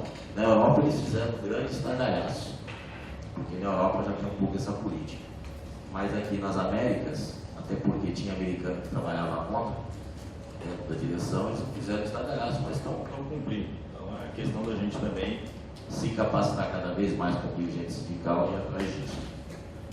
Com relação à questão do meio ambiente, na verdade o nosso último congresso da CNN foi desenvolvimento sustentável, né? Foi sobre esse o tema, inclusive desenvolvemos um curso sobre isso, e é algo que a gente está se aprofundando, até porque a gente não tem muito conhecimento disso e tem muitas dúvidas, né? Até que ponto é correto. Eu, por exemplo, sou muito cético com a questão do carro elétrico. O pessoal fala do carro elétrico, do modelo de bateria, até porque é um sistema que para mim não é viável. Porque primeiro, como eu sou eletricista eletrônico, você vai ter que ter umas 10 Belo Monte para carregar todas essas baterias aí. Né? Então, aí fica a discussão, tudo bem, vai ter o carro elétrico, mas como é que se carrega? A não ser que seja a célula de hidrogênio ou outra coisa que seja mais viável, né? Entre outras coisas também, tem muita coisa que pode ser reduzida, mas a gente percebe também que dentro dessa discussão de sustentabilidade, a gente tem que ver até que ponto a gente pode avançar, não pode avançar, e até que ponto as pessoas que têm direito a ter lâmpada acesa, como foi o caso do Luz para Todos, vão querer ou não que construa mais ou menos hidrelétricas, ou o que quer que seja, para substituir ou uma forma sustentável. Mas é um debate que está mais presente hoje. A gente vê que tem uma preocupação, fizemos um debate muito grande sobre a questão da logística reversa, como é que fica essas questões, a questão do lixo, entre outras coisas, né? Porque a gente vai percebendo que tem muita coisa a ser discutida, a gente pode até o campo nosso, a gente percebe aqui, nossa região mesmo, a gente vê, por exemplo, até a mídia não ajuda nisso, né? Às vezes até piora. A gente percebe aqui em Santo André mesmo, várias ruas que eu conheço eram rios. A rua de Passo Trólebus aqui em São Bernardo é um rio embaixo, né? Então, é tudo um rio. Mas aí outro dia eu fui no aeroporto lá de Guarulhos, tinha uma placa, Prefeito Almeida, até quando choveu e encheu? O cara está dentro do rio, tem um barraquinho dele lá, ele está com a placa. Outro dia eu vi um repórter da Globo, dentro do rio, todo ano a mesma história, chove, enche. Falou, pô, o problema não é chover, chuva é normal. Qualquer lugar do mundo, ninguém constrói casa na beira do rio lá no Mato Grosso. Todo mundo sabe que tem a cheia, o fenômeno da cheia. E o fenômeno da cheia em qualquer lugar do mundo, ainda mais aqui. E a gente percebe que a construção das cidades não tem olhado isso. A gente fala muito em árvore, O que eu vejo cada dia na minha rua é construindo aqueles malditos apartamentos sem condomínio, que a primeira coisa que eles fazem é derrubar árvore. Acho que a prefeitura podia proibir. Daí não planta árvore. Aí tem gente que não planta porque isso do ponto de vista da ecologia, né? Acha que faz sujeira. Então, ainda, apesar de todo esse discurso, de toda essa onda verde, eu percebo os absurdos, e os absurdos também na nossa companhia telefônica de Espanha. Eu não sei o que a Anatel está fazendo, porque eu não sei se já perceberam. Eu já andei tirando fotos. Os cabeamentos que eles deveriam investir em fibra ótica, aquela coisa toda, diminuir aquela poluição, eles estão cortando os cabos e deixando tudo pendurado. Ou então, está sobrando muito dinheiro. Vocês já viram, tem umas turbinas nos postos. Eu, como sou eletricista, esse cabo é caro. Se fosse moleque, na época que a gente era moleque, a gente pegava esses cabos, queimava e vendia para comprar linha de fibra. E estava tudo pendurado nos postos. Então, esses absurdos, que é um absurdo. E ninguém fala nada, é empresa privada. Tudo bem, isso cobra da gente. Mas o debate sobre essa questão ambiental está bem mais presente. A gente só precisa se aprofundar, entender mais essa discussão. Inclusive, a iluminação pública, a questão da lâmpada de LED, entre outras coisas. É isso.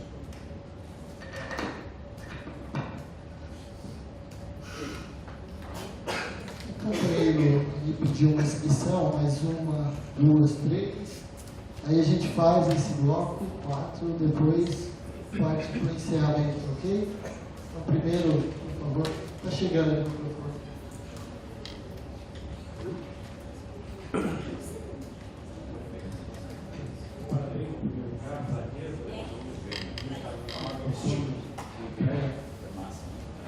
Gostei muito do debate, como é que vocês estão montando essa frente sindical, parabéns, falando bastante.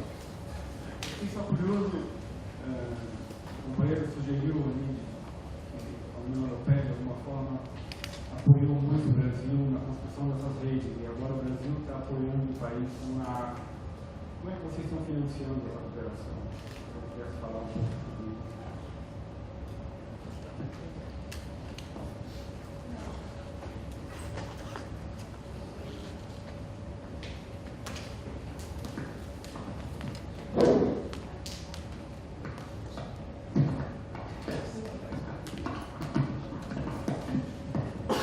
Eu queria só,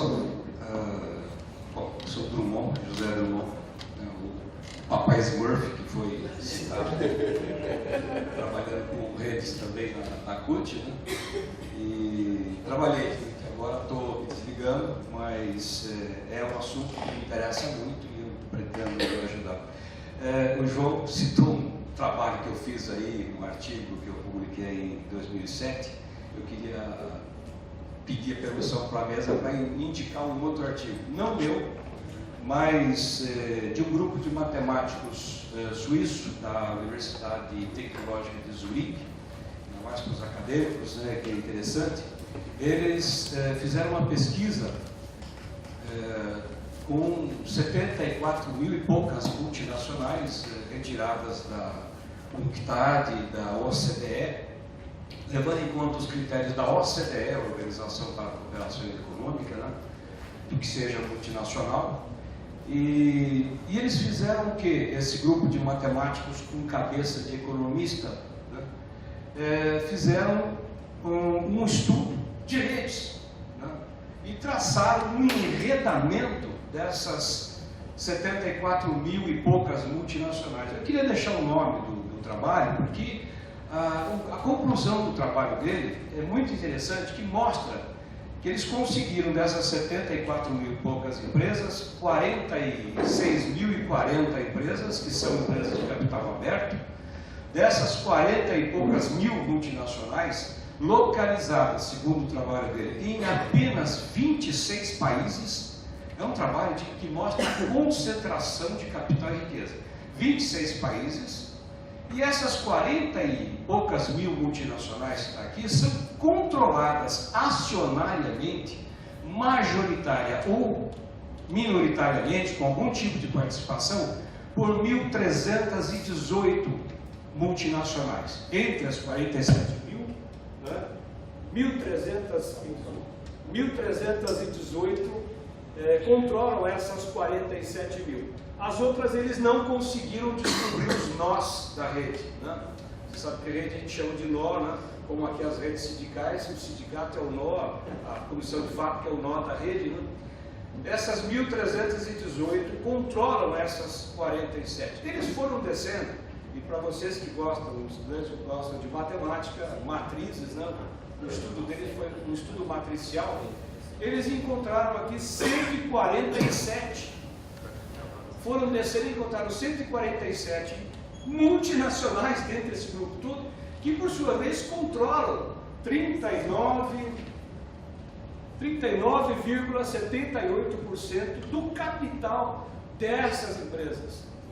Então é um estudo muito interessante para a gente saber que mundo é esse, ou seja, de 47.026 países, 1.318 grandes gigantes que são controladas por 147, e ele mostra aqui, uma vez a gente até conversou sobre isso, né, com o companheiro bancário aqui, o Jacques, né?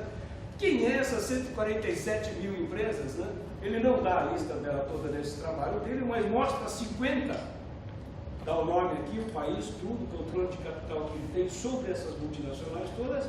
Das 50, só tem uma, que é uma petroquímica chinesa, que não é capital financeiro. Todas elas são bancos, começando com o Barclays. Eu não sabia que é o maior controlador mundial, o maior acionista do mundo, né? E vem descendo por vários bancos, um monte de fundo de investimento. Só dá fundo de investimento que controla nomes, alguns conhecidos que a gente viu aí, né? Isso aqui é com base em 2007. Né? Então tem os 50 fundos de investimento, toda a relação de capital deles, quanto que eles controlam, né? Só tem dessas 50 aqui a China Petrochemical Group, que é uma petroleira chinesa que faz aplicação de capital além do petróleo. Né? Mas eu só queria, vou deixar aqui o nome, que eu infelizmente não trouxe, deixa eu passar aqui, né? Porque eu acho que isso, de certa forma, ilustra, do Silvio Santos é do meu tempo, né? Esse aí. Ilustra aquela discussão que o Amorim colocou ontem para a gente, né? Da questão do comércio internacional. 2/3 do comércio internacional feita por multinacionais. E ele disse lá 30 e poucos % feito interfirmas. Né? Então, quem são essas multinacionais? É essas que está colocando aqui, como a título de ilustração, ajudar o estudo, né? Acho bom consultar esse estudo aqui para ver que mundo é esse. É só isso, desculpa, pode passar outro, você escrever aqui o jovem Aroaldo.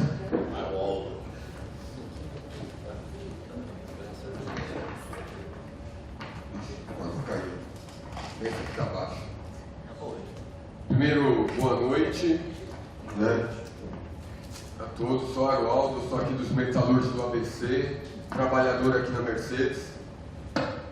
Falar um pouco que essa conferência, acho que a execução dela está sendo, né, muito boa, bem organizada, mobilizou muita gente nesses últimos dias, gente de peso, né, para discutir, né, todos esses temas ao mesmo tempo, né, painéis centrais, mas vários painéis importantes, vários debates importantes.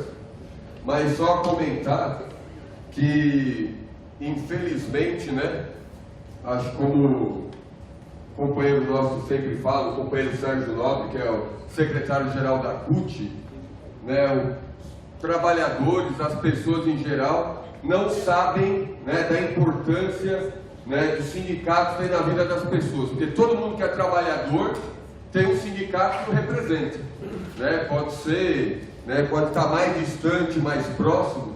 Então, infelizmente, num debate desse das redes sindicais, né, não tem conseguido mobilizar várias pessoas. Até comentar um pouco, né, o que o João, né, comentou no finalzinho da fala dele, desse debate do meio ambiente, né, eu acredito mais sim no carro elétrico, né, porque eu, trabalhador da Mercedes, pertenço ao grupo Daimler. A Daimler recentemente adquiriu um grande fabricante mundial de lítio, né, e já desenvolveu uma bateria para carro de autonomia de 8 horas. Né, o carro tem autonomia de 8 horas. Então, isso dos primeiros desenvolvimentos. Então, está caminhando. Eu acho que a gente pode chegar. Mas, nesse debate até do meio ambiente, a gente fez alguns debates recentes aqui com a Mercedes, né, sobre o diesel de cana, né, um debate, né, não esse, até teve um teste na cidade de São Paulo com alguns ônibus, né, que é do etanol, né, você fazer um veículo comercial a etanol, mas do diesel de cana, ou do próprio biodiesel, né, de onde vem os biodiesels e como desenvolver, mas tudo isso em veículo comercial, não em veículo carro de passeio. Mas aqui para a mesa, para o Fábio e para o João, ajudar no debate e a falar algumas coisas. Durante toda a conferência aqui, muito está falando, né, das experiências aí da política externa brasileira, como avançou nos últimos anos, né, da criação do G20, da discussão dentro do IBAS, do BRICS. Mas assim, rede sindical, e aqui, né, a gente debatendo a vida dos trabalhadores. Dentro do IBAS, né, pegando que tem maior similaridade entre os países, né, como está isso, Índia, né, Brasil, África do Sul, ali, né, do conceito, grandes democracias, repúblicas, mas você pega a situação, né, e olhando aqui através das redes sindicais das multinacionais, a situação dos trabalhadores das multinacionais no Brasil e da Índia, tem uma discrepância, né, danada. O João, mesmo, não sei, eu sei muito mais da Vox, tiver alguns encontros até lá na Índia, mas tem uma discrepância tremenda. Então, como, né, a gente fazer esse debate, né, com o próprio governo brasileiro, como influenciar nessa política externa, já que essas multinacionais estão presentes aqui, né, lógico, não são de capital, né, brasileiro, mas a gente de forma organizada intervir tanto no IBAS ou no BRICS, né, como a gente pode juntar essa política externa a uma ação mais efetiva, como a gente aproximar. Citando um pouco, o Fábio citou, né, que o PIB do mundo tem 65 trilhões, né, o PIB mundial, e as multinacionais concentram 635. Até uma experiência recente, falando um pouco das redes, né, a Mercedes implementou uma fábrica na Hungria, né, em Kecskemét, né, onde, né, é o nome da cidade, onde o governo húngaro deu o terreno para a Mercedes, construiu os prédios, deu os meios de produção e pagou os trabalhadores até o primeiro carro sair na linha de montagem. Né? Então, porque a empresa vai implementar, tem o desenvolvimento, tem a adaptação do veículo, tem o treinamento dos trabalhadores, mas o governo húngaro pagou até os trabalhadores até sair efetivamente o primeiro carro, né, da linha de montagem. Então, assim, acho que qualquer um dentro dessa sala consegue montar uma fábrica, então, na Hungria, né? Porque não precisa de nada, né? Deu tudo. Não, mas olhando, né, nessa ótica das redes sindicais, dos trabalhadores, da população, quanto, né, esse governo deixou de investir para o benefício da população local, né, em detrimento a dar para a Mercedes, né, para o grupo Daimler, né, que até pegando o caso do Drummond, né, o maior acionista do grupo Daimler hoje é o Principado do Kuwait. Né, o Kuwait tem 9% das ações do grupo Daimler. O segundo é o Deutsche Bank, né, o banco alemão. O segundo maior acionista é o banco alemão, Deutsche Bank. Então, né, como influenciar e, né, como fazer esse trabalho das redes, né, chegar, né, nesse debate. E citar um pouco mais, pedir para vocês citarem um pouco mais dos acordos marco internacionais, porque no grupo Daimler, na Mercedes, a gente tem 2 acordos mundiais com os trabalhadores da Mercedes, onde destacar o primeiro, né, que a gente usa muito no trabalho com os prestadores de serviço, onde a gente tem uma influência muito forte nos prestadores de serviço, e o segundo, né, que o primeiro é sobre responsabilidade social e o segundo é saúde e segurança, né, onde a gente, né, conseguiu avançar muito também no respeito da empresa às limitações das pessoas e uma coisa que está nesse segundo acordo de saúde e segurança, se a pessoa, né, se o trabalhador se sentir prejudicado por aquele trabalho, ele tem o direito de recusa reconhecido pela direção da companhia. Então, para a mesa debater um pouco. Desculpa alongar.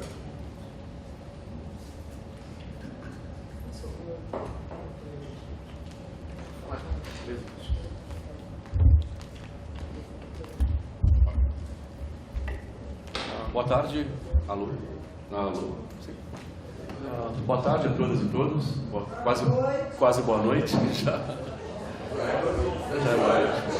Já deve ter escurecido, mas enfim. Eu sou o Mário Raia, sou secretário de Relações Internacionais da CONTRAF. A CONTRAF é a Confederação Nacional dos Trabalhadores do Ramo Financeiro. Eu estava aqui quietinho, mas eu fui citado por dois companheiros aí. Só vou dar uma contribuição ao debate. A CONTRAF ela tem uma atuação internacional um pouco grande. A gente tem trabalhos na África, na América Central. A Darlene e o Arthur estão indo lá semana que vem para Costa Rica, né? Conversar com alguns parceiros nossos também. Nós temos na África um fórum dos sindicatos do setor financeiro dos países da comunidade da língua portuguesa, né? Mas eu queria aqui dar uma contribuição para o debate, não é uma questão, mas falar de redes sindicais. Nós temos 4 grandes redes sindicais aqui no Brasil, 2 são de bancos estrangeiros. É a rede sindical do Banco HSBC e a rede sindical do Banco Santander. Eu sou funcionário do Banco Santander, eu fui funcionário do Banco Banespa, privatizado nessa onda neoliberal que todos temos discutido aqui durante esses 5 dias, né? Eu era estatal, hoje eu sou privatizado. E no Santander, nós estamos tentando muito tentar fazer um acordo marco global com o Banco Santander. Está muito difícil, a coisa é muito complicada. O Banco Santander tem práticas sindicais muito fortes aqui no Brasil. Em comparação com a Espanha, por exemplo, na Espanha não há demissões do Banco Santander. Ainda que a gente esteja passando por esse momento na Europa de grandes perdas de emprego, esse desemprego tem aumentado muito na Europa, o Santander não demite na Espanha. E aqui no Brasil, só no passado, ele demitiu mais de 1.400 trabalhadores. Ele demitiu muito mais, né? Ele fechou 1.400 postos de trabalho. Mas a minha contribuição aqui é falar de acordos marco, né? A gente não conseguiu fechar no Santander, mas nós conseguimos em 2011 fechar um acordo marco com o Banco do Brasil. Esse acordo marco ele ainda não é válido mundialmente, mas ele é válido para toda a América, que inclui Estados Unidos. O João tinha comentado agora há pouco aqui, né, a dificuldade de sindicalizar trabalhadores nos Estados Unidos. No setor financeiro americano, não há nenhum trabalhador sindicalizado. 1/3 dos trabalhadores do setor financeiro no mundo estão nos Estados Unidos. E nenhum deles são sindicalizados. Você vai em uma agência de um banco, do Citibank, qualquer um banco, Wells Fargo, etc. lá, os trabalhadores de limpeza, até relativamente, têm mais benefícios do que os trabalhadores bancários lá. E nós estamos empenhados aí num projeto, está embrionário, né? Participação aqui com a CONTRAF, e a gente fez uma aliança com a CWA, que é a Communication Workers of America, para os Estados Unidos, que é o pessoal que trabalha com call center, essas coisas, com apoio do Instituto de Cooperação da CUT, que está agora começando a colaborar com grana, né? Estamos esperando. O companheiro falou de financiamento. Também deve estar chegando grana aqui da CUT, a UNI, que é o Sindicato Global do Setor de Serviços, mas o que motivou, uma das coisas que impulsiona essa tentativa de organização de lá é justamente o acordo marco do Banco do Brasil. Porque no acordo marco, o Banco do Brasil se compromete a não intervenção no local de trabalho. Ou seja, não influir na organização dos trabalhadores no seu local de trabalho. E esse acordo é válido para as Américas. Então, um dos planos que nós estamos começando para tentar organizar trabalhos americanos é justamente começar pelo Banco do Brasil. Não é só isso, é pequeno, o Banco do Brasil lá tem 300 funcionários, mas nós estamos trabalhando também junto com a CWA nas comunidades americanas. É mais ou menos aquela história, aqui acho que também o Fábio falou, o João falou, né? O companheiro acabou perguntando. A CUT foi formada basicamente por isso. Nós recebemos ajuda internacional, apoio internacional, sindicatos europeus, principalmente europeus, né? Escandinavos, Espanha, França principalmente, alguns sindicatos canadenses, FLC e tal. A CUT saiu disso, surgiu disso, né? A nossa retomada sindical aqui no movimento brasileiro saiu dessas cooperações internacionais. E como foi dito aqui, o Brasil está nesse momento agora de poder propiciar cooperação internacional para os países. Falei agora há pouco, mas prova disso é que a CUT acabou de montar o Instituto de Cooperação, tá certo? Para isso. A CONTRAF, então, é uma coisa até engraçada, mas a gente brinca muito, assim. Imaginem o que a gente está fazendo. Nós estamos enviando dinheiro para organizar trabalhadores nos Estados Unidos. Era uma coisa que você não podia pensar isso até recentemente, tá certo? Então, assim, é dinheiro brasileiro que agora está saindo para organizar trabalhadores na meca do capitalismo, né? Que, inclusive, como eu falei, 1/3 dos trabalhadores do sistema financeiro estão lá e não estão organizados. Então, é só uma contribuição ao debate.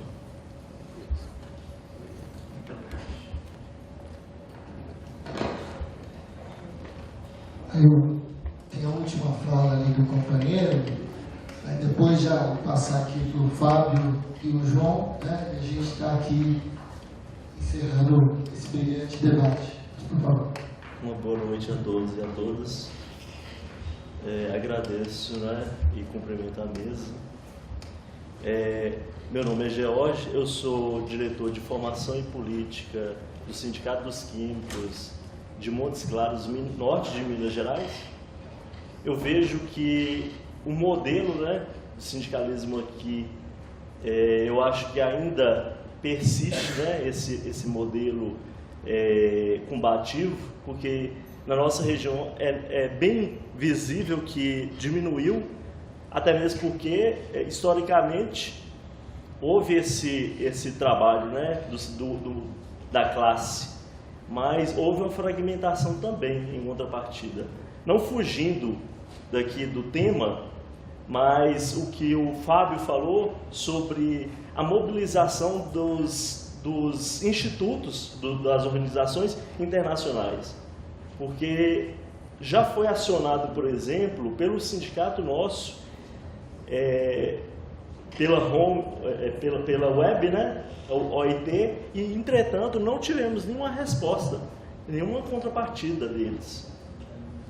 E, além disso, assim, qual é o novo modelo que eu estou colocando para a mesa? Qual é o novo modelo de sindicalismo para o Brasil, tal como seria talvez um modelo praticado na Alemanha, que hoje a gente sabe que é modelo, né, para o mundo inteiro, visto que eu vejo muito com bons olhos essas redes sindicais, né? Tomara que dê certo. E é isso. Na verdade, eu gostaria de uma resposta. Qual é o novo modelo que as centrais, os movimentos sindicais vão adotar de agora para frente? Muito obrigado.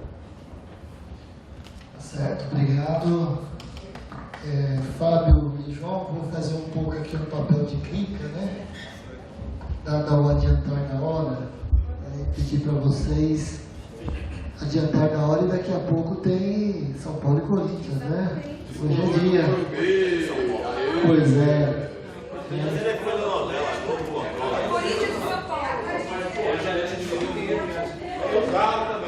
Tá certo. Então aqui passar para o João, pedir aí para fazer as considerações finais e agradecer aqui já de antemão.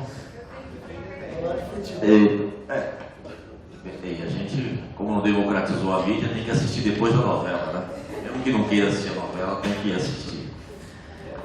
Sobre o financiamento da cooperação, temos também com recursos próprios, também temos parceiros como a FES, temos uma outra forma, a Fundação Las Bocas também, que nós conseguimos uma forma de financiamento mediante também essa presença do companheiro Sanches como fazendo parte do board da empresa. Ele recebe um determinado valor e, por acordo político que tem com o sindicato alemão, todo o dinheiro que ele recebe é doado para a Fundação Las Bocas. Ele poderia ficar com ele, é um bom dinheiro. Alguns tentam fazer isso, mas depois são destituídos do cargo. Mas o dinheiro é para ele, mas ele doa para a Fundação Las Bocas, e esse dinheiro ajuda a financiar alguns projetos de cooperação. E a gente também ajuda com recursos próprios, ou também enviando, por exemplo, assessoria, assessores para estarem lá, ou próprios dirigentes também para poder ministrar curso, fazer experiência, aquela coisa toda. Mas a parte mais ou menos é isso, uma forma de financiar de alguma coisa, e em virtude disso, uma coisa de retribuir o que nós recebemos também dos anos 70 e 80. Né? Com relação ao carro elétrico, meu companheiro, não é em relação ao carro, a instabilidade. Estou dizendo o seguinte: como é que você vai carregar as baterias? Vai faltar tomada. O problema é você tem que ter, cada vez mais aumentando os serviços elétricos, né? E aí tem luz para todos que o diga, e muitas pessoas não tinham acesso, aí você tem que construir de alguma maneira. Eu viável, a companheira não estaria cobrando a sustentabilidade, mas o Brasil ainda é um país muito rico em recursos hídricos. Não podemos cometer a hipocrisia da Alemanha. Né? A Alemanha está fechando as usinas atômicas, só que ela compra energia atômica da Ucrânia, da Romênia. Aí é muito bonito, né? Eu não tenho, mas eu terceirizo, né? Então não adianta nada, hipocrisia, até porque a Alemanha não pode abrir mão dessa energia elétrica, ela precisa. Mas dizer que não tem, ela está comprando, está gerando divisas lá nos outros países. Ela não pode abrir mão dessa energia nem nós, né? Achei interessante essa questão do Santander, né? Não demite na Espanha, ainda bem, bom é bom, solidariedade internacional, mas é aquela questão da política das multinacionais e às vezes defender o seu próprio país. Entendemos que a situação da Espanha está bem complicada, mas aí estão lucrando muito no Brasil. E por falar em banco, gente, os bancos americanos estão com um problemaço agora porque estão ganhando muito dinheiro. Apesar do país estar em crise, o JP Morgan vai ter ou mais de 25 bilhões de dólares de lucro, ou seja, o PIB do Paraguai de lucro, não é o que ele tem, é o que está anunciando o valor econômico hoje, se juntar todos lá, o Wells Fargo e outros bancos. E é interessante o que o Drummond colocou, né? Eu tive a oportunidade de ir lá em Gênova, na Itália, e percebi o seguinte: todos os prédios que eram da indústria, das confederações do indústria, tipo as Fiesp de lá, são todos bancos hoje. Ou seja, houve realmente, com o advento do Reagan e Thatcher, a financiarização da economia bem grande. Eles controlam muita coisa, ficou bem provado aí nesse estudo que está aí. E aí os 50 maiores são tudo bancos, fundos. E nós temos no Brasil também fundos de pensão, entre outras coisas que controlam as empresas, né? Apesar de o próprio BNDES mesmo controla muitas empresas. Sou do companheiro lá perto do Jaraúba, lá de Montes Claros, né? Redes, novos modelos, modelo na verdade não existe, você pode pegar vários modelos, mesmo assim não existe uma receita para fazer uma rede sindical, a gente tem que pegar a realidade de cada um, mas eu vejo o seguinte, cara, pela experiência que a gente tem, e eu acho que muito que precisa é vontade política, às vezes o dirigente fazer também. O modelo alemão é interessante, mas o modelo alemão tem toda uma história também, em questão da cogestão, tem outras coisas que talvez não se apliquem aqui no Brasil, não seja. Apesar da cogestão estar prevista na nossa Constituição, mas não foi regulamentado, está previsto. A Constituição brasileira está prevista, assim como o delegado sindical está previsto, mas não foi regulamentado. Entre um monte de coisas na nossa Constituição tem, mas não foi regulamentado, né? Porque não tem interesse. Mas o modelo, por exemplo, que a gente tem aqui dos metalúrgicos do ABC, que a gente está discutindo dentro da CUT, que é o modelo de organização do local de trabalho através dos comitês sindicais, e no último domingo os sindicatos metalúrgicos também aprovaram isso, você criar um estatuto que obriga a ter o diretor do sindicato dentro da fábrica, é um modelo que a gente baseou-se um pouco no modelo alemão, no modelo sindical europeu, italiano, espanhol e francês, e um pouco também no modelo americano. Mas eu vejo que a gente tem que fazer isso, do meu ponto de vista, a gente também tem que fazer uma rediscussão desse modelo que a gente tem no Brasil e também a própria discussão que é feita dentro da CUT. Eu acho que a gente tem que fazer uma discussão para dentro, pensar no que aconteceu nesses 30 anos, o que mudou, o que realmente pode ser feito, que tem discussão que acaba virando um dogma e não muda. O pessoal é isso, e aí? Não resolveu. Estamos 30 anos discutindo essas coisas. O que mudou? Né? Avançamos de alguma coisa, por exemplo, hoje existe uma CNM que não existia, hoje as centrais sindicais são reconhecidas, que não poderiam ser reconhecidas, mas tem algumas coisas que ainda precisam ser discutidas. Eu acho que a gente tem que jogar e fazer uma meia-culpa. Mas eu acho que o modelo maior, cara, eu posso dizer, assim, se o cara tiver vontade mesmo de peitar e ir para cima, mesmo no modelo atual brasileiro, dá para fazer muita coisa. O problema é que muita gente se acomoda. Isso independente da cor da central sindical. Porque eu vou dizer com toda clareza, tem sindicato e tem sindicato. Pode ser da CUT, da Força, que seja. Mas porque muitos sindicatos da CUT combativo, tem alguns que não são tanto. Deveria ser mais, até por representar a CUT. E tem sindicatos de outras centrais que são combativos, outros não. Você pode fazer uma análise, por exemplo, do sindicato de Camaçari na Bahia, que é ligado à CTB, e o sindicato de Camaçari de Betim. É bem diferente. A Fiat está lá há 40 anos, não é 40 dias, e paga metade do salário do ABC. E paga o PLR de 1/3, 1/4 do que se paga no ABC. E ela é a primeira montadora do país, é a que mais vende carro. Então é inadmissível isso. Ou seja, os caras poderiam ir para cima, mas Mas aí a gente sabe como é que trabalha a FIT também, a FIT é mafiosa. Mas eu acho que tem que ter isso, tem que ir para cima, porque às vezes eu vou ir para fora, bem, cada lugar tem suas realidades.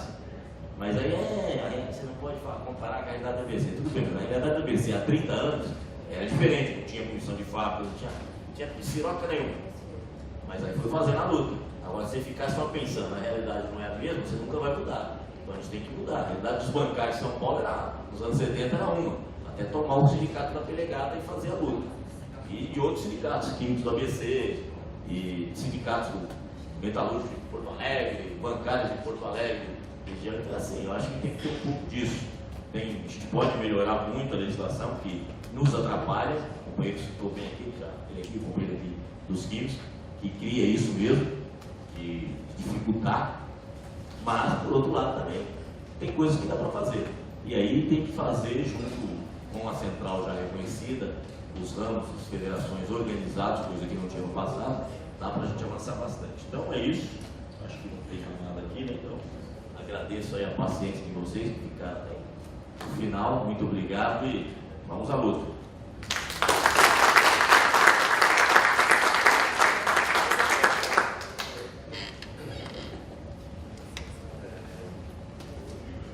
Começar primeiro com a questão dos desafios externos, terminar com os desafios internos. Os externos se refere à atuação das multinacionais, né? Como foi dito aqui, elas estão representadas na Organização Internacional do Trabalho, né, criada desde 1919, e desde então, patrões, trabalhadores e governos aprovaram convenções e recomendações da OIT. No entanto, essas empresas multinacionais, os empregadores, quando voltam para os seus países, fazem uma campanha muito forte para que essas convenções não sejam ratificadas, né? E conseguem isso. E como que conseguem? O tema muito atual da conjuntura é a questão da reforma política. Conseguem porque elas financiam as campanhas. Elas determinam, o poder econômico é tão forte que elas determinam a composição do Congresso Nacional, define quem vai ser eleito e pauta o Congresso. Não é à toa que as 40 horas semanais, em 10 anos de governo democrático popular, não foi aprovado, né? Não é à toa que a questão da Convenção 158, que foi ratificada no período do Fernando Henrique, depois foi denunciada, né? Enfim, e aí as empresas multinacionais são o que mais ganham com a questão da rotatividade, além de reduzir os salários, né, com as novas contratações, elas dificultam a nossa organização sindical. Sem dizer a questão do PL 4330, que é a questão de terceirizar todo mundo, né? Então, quem está por trás disso? São as empresas, em especial as multinacionais, como foi dito aqui. Então, é um sonho de qualquer empresa multinacional se tornar uma Nike da vida, uma Benetton, né? O projeto é nome desse projeto é Volta ao Tronco. Volta ao Tronco, PL 4330. Então, toda empresa tem essa questão de não ter nenhum funcionário direto, todo mundo terceirizado. Para vocês terem uma ideia, nós estamos trabalhando num projeto com a CUT, a DGB e o Bildungswerk, numa dessas empresas que estão no projeto, uma empresa alemã, ela tem unidade de mineração, que nós visitamos, quanto CNQ, quanto CUT, e nós vimos lá nessa mineradora, né, no local dessa mina, uma prova prática da questão do interesse da multinacional sobre o tema de terceirização. Havia apenas, nós começamos com 100% dos trabalhadores, né? Começamos com o porteiro, começamos com o gerente, com o controlador de balança e com o caseiro, né? Só que todas essas funções é feito por um companheiro só. Então, imagine só, começamos com 100% dos trabalhadores diretos da empresa. O restante são 40 trabalhadores temporários, terceirizados, que trabalham embaixo do sol de 40 graus, dão uma rede de 10 quilos, aumentando as pedras que são extraídas lá na, né? Então esse é o sonho. Estou falando agora de multinacional alemã, que está aqui no Brasil já tem um tempo. Então, o sonho é esse mesmo, terceirizar tudo. Agora, no que se refere à questão do Acordo Marco Global, só esclarecendo que eu sou favorável construir, ampliar o número de acordos globais, inclusive a partir dos bons exemplos que existem, né? Acho que a gente tem que incluir, inclusive, novas cláusulas. Por que a gente não consegue negociar aqui diretamente num acordo local, nacional? Temos que atualizar, inclusive, esses acordos globais. Por exemplo, a questão da nanotecnologia, né? É uma nova tecnologia, né? Estão mexendo lá no produto, nos átomos, nos elétrons, estão alterando, né? De uma forma minúscula mesmo, ou seja, um nanômetro é comparado a um nanômetro para um metro, é a mesma coisa que uma bola de futebol no planeta Terra. E eles estão mexendo nos produtos através dessa proporção, alterando os produtos, e a gente está usando os novos produtos, né? Estão usando para casa, estão passando na pele, né? E não tem nenhum investimento de fato maciço em relação às consequências disso. As empresas não querem investir em pesquisa para saber o que vai causar de mal à saúde, ao museu desses novos produtos, né? Então a gente já ficou sabendo que o benzeno matava depois de muitos anos, né? Então tem que investir preventivamente para preservar a questão do interesse da população à saúde. Sobre a questão do IPE, ele fez a pergunta sobre a questão da cooperação. Pelo não estar da hora, eu acho que ele vai responder, porque já foi embora. Mas eu vou só pedir o seguinte: vale a pena acompanhar a mesa. Vale a pena acompanhar a mesa pela manhã, né, no dia seguinte, acompanhando o Arthur Henrique, que é o nosso presidente do Instituto de Cooperação Internacional, que a CUT acabou de criar no final do ano passado. O Pedro Ricardo Gratis, o Líder, está ajudando nesse processo, né? Justamente está pensando nessa questão de discutir com o governo os recursos que estão lá na Agência Brasileira de Cooperação, hoje utilizados somente pelos empregadores. Só que esse recurso é tão pequeno, né? A gente precisa debater a ampliação desse recurso, inclusive para a gente fazer ação de solidariedade sindical, ou seja, promover a cidadania, né? A gente fazer um processo de que os direitos, na verdade, de promover o trabalho decente nesses países que foram citados, em especial, aonde o Brasil tem essa questão do interesse comercial, como foi citado aqui pelo Euroaldo, né? Nos países livres, o NASUR, o BRICS, o Mercosul, né? Fazer um trabalho de cooperação sindical até para criar, ajudar os trabalhadores a criar seus próprios sindicatos, né? E para fazer um debate também sobre os desafios do movimento sindical. A gente reclama muito da estrutura sindical brasileira, que tem 13, 14 mil sindicatos, mas em muitos países existe também a pulverização por conta disso que o Pedro João falou, ou seja, a ratificação da Convenção 87 ela tem uma linha muito tênue. Se você não faz um debate, como os alemães fizeram, de unificar sindicatos a nível nacional, né, você tem um problema de pulverização. Você pode ter vários sindicatos dentro da mesma empresa, e isso está acontecendo em muitos países. Então a gente tem essa oportunidade de fazer esse debate. Para finalizar essa questão do melhor modelo de organização sindical, eu acho que a denúncia, talvez vamos conversar depois, verificar se a gente pode ajudar você nesse sentido, né? A gente talvez fazer novamente, né? Para a gente formalizar, cobrar quem não respondeu, né? Isso não pode acontecer, mas o fato é que a gente não pode se sentir só, né? Eu senti um pouco, você vai falar um pouco dessa questão do caramba, o melhor modelo de organização sindical é quando você faz alianças, quando você cria redes, né? Seja no ramo químico, setorial, no macro setor, seja nacional ou internacional, né? Essas denúncias elas são importantes, mas em nenhum momento a gente pode substituí-las pela ação sindical. Existe uma ação mais importante, uma ação que mais choca o empregador, né, do que a organização dos trabalhadores a partir do local de trabalho, né? Nós temos que ganhar junto. Ao mesmo tempo que fazer a denúncia internacional, nós temos que organizar os trabalhadores para se mobilizarem, para fazer o enfrentamento no dia a dia com a empresa, né, com o empregador.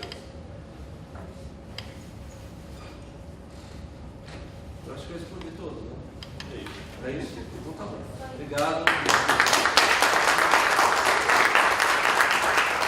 Obrigado, Fábio. Obrigado, João. Agradecer a todos que pacientemente ficaram aqui até o final, né? E que tenhamos aí um bom final de dia. com o Galo, quem sabe campeão da Libertadores, né? Tricolor campeão da Recopa. Tricolor campeão da Recopa.